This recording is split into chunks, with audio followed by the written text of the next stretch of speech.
Good afternoon, everyone. Just a really quick video to say a huge thank you for receiving the Goddess Artist of the Year award from Alice and the Goddess Education. Really unexpected, actually. Really unexpected for lots of reasons. I got nominated by someone I know professionally and who's now become a bit of a friend, and she nominated me for some of the photography work that I've done over the last couple of years. And I suppose just to tell you a little bit about why maybe I was nominated and why I got the award. So, as I said, my name's Lindsay. I'm 45 just, and I'm not married. Oh, I'm not married. How awful is that? But I did once marry a bigamist, mind, so that's quite interesting, but that's another whole different video. But in the last few years, in fact for a long time, I've wanted a family. It's never happened for me, and the last 4 years, nearly 5 years actually, have been full of pain and sadness, really, because I've had a lot of miscarriages, a lot of hopes have been dashed, and a lot of and my future's changed, really. It's changed for all sorts of reasons. Some of them are really positive, actually. I've grown a lot. What I've realised is actually pain doesn't always have to be the worst thing that can ever happen to you. I've grown. I hate that phrase of like, what doesn't kill you makes you stronger and all that. I think it's a lot of rubbish, but I have changed. I've changed a lot, and as a result of that, I've lost and gained friends. I've lost some people who I thought would be there for me, who turned out not to really like me much when I wasn't entertaining. And when I couldn't entertain, because I just didn't have the strength to get through it all. But I've gained some hugely amazing people in my life, people who I wouldn't have come across if I hadn't been involuntary childless. I wouldn't have come across if I hadn't reached out and sort of reached out and tried to find a tribe of my own.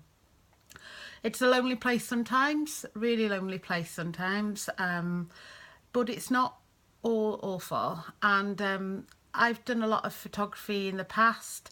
I tried it as a business. I didn't really like sometimes the way people treated me in that, and again I've lost some friends through it because people always want something for nothing, and don't necessarily value that you have a skill as well as a friendship. So last year that really hurt me a lot, and I stopped taking photos professionally, but I did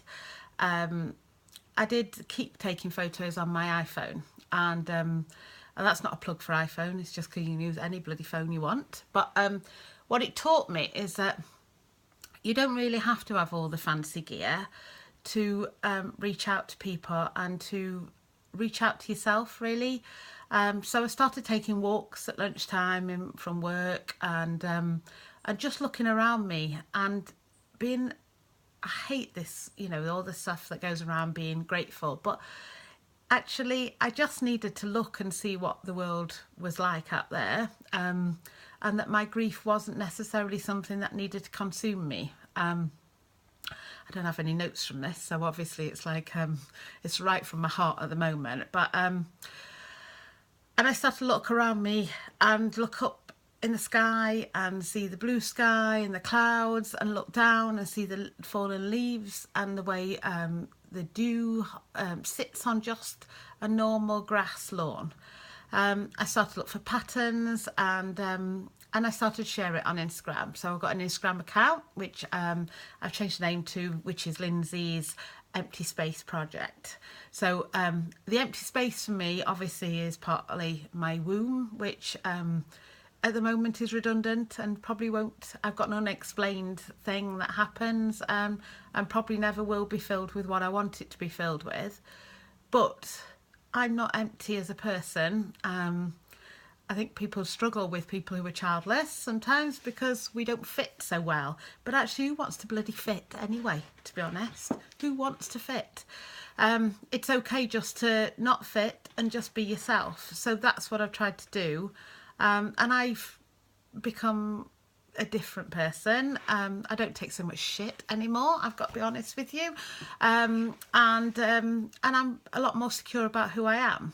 And I've taken the grief that I felt, which has taken me into some very, very dark places and dark times, and I've used it through a bit of art and a bit of creativity and just looking around me and seeing how beautiful the world really is. And it's not, I don't need to have children to realise that, do I? So I suppose what I'm saying now really is that, you know, just look around, because even in the darkest, shittiest times, there's always something to look at that's beautiful. It doesn't have to be anything amazing and crazy. I used to do a lot of travelling, but what I realised is actually the travelling was part of trying to fill my empty spaces, and now I'm trying to just make my space less empty. What you will laugh at is actually I have a lot of frames up on my wall that are empty, which I'm just trying to get my head around filling with all my photography.